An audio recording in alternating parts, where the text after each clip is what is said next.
कौमी सलामती की पार्लिमानी कमेटी का इजलास, नून लीग का शिरकत का फैसला। तर्जुमान मरियम औरंगजेब कहती हैं शहबाज शरीफ की क़यादत में नून लीग का वफ्द इजलास में शरीक होगा। नेशनल सिक्योरिटी में क्या तब्दीलियां हुई उस पर बात होगी। क्वेटा सरियाब रोड के करीब रेलवे ट्रैक के करीब धमाका, एक शख्स मामूली जख्मी, इलाका सील कर दिया गया।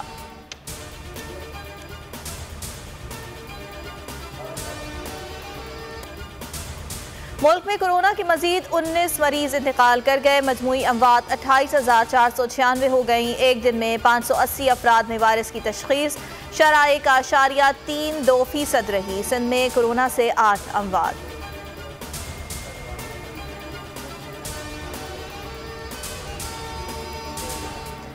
कौमी सतह पर कोरोना वैक्सीन की औसत शरह 48% हो चुकी। इस्लामाबाद में 87% आबादी ने वैक्सीन लगवाई। पंजाब में 52% शहरी कम अज कम एक खुराक लगवा चुके हैं। सरबराह NCOC हसद उमर कहते हैं खैबर पख्तूनख्वा में 48, आज़ाद कश्मीर में 54, गिलगित बल्तिस्तान में 59% लोग वैक्सीन लगवा चुके। सिंध में शरह 40% है। भारत के हाथों अफगानिस्तान की एक तरफा हार। अफगान टीम ने भारतीय शोरमाओं को लाइफलाइन दे दी। सेमीफाइनल की दौड़ से बाहर होने से बच गए। अफगानिस्तान को 66 रन से शिकस्त दे दी।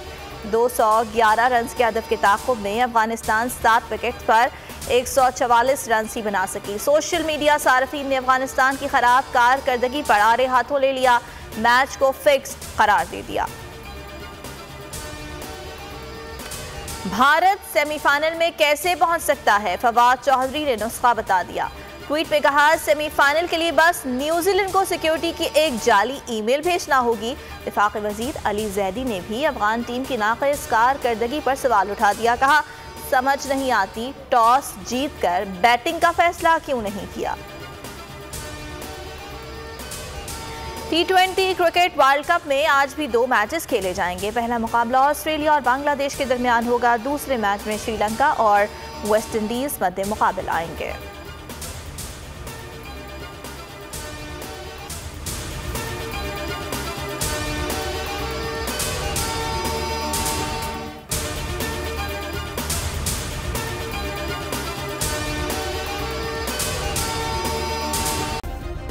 सब्सक्राइब करें और बेल दबाएं ताकि कोई खबर रह न जाए।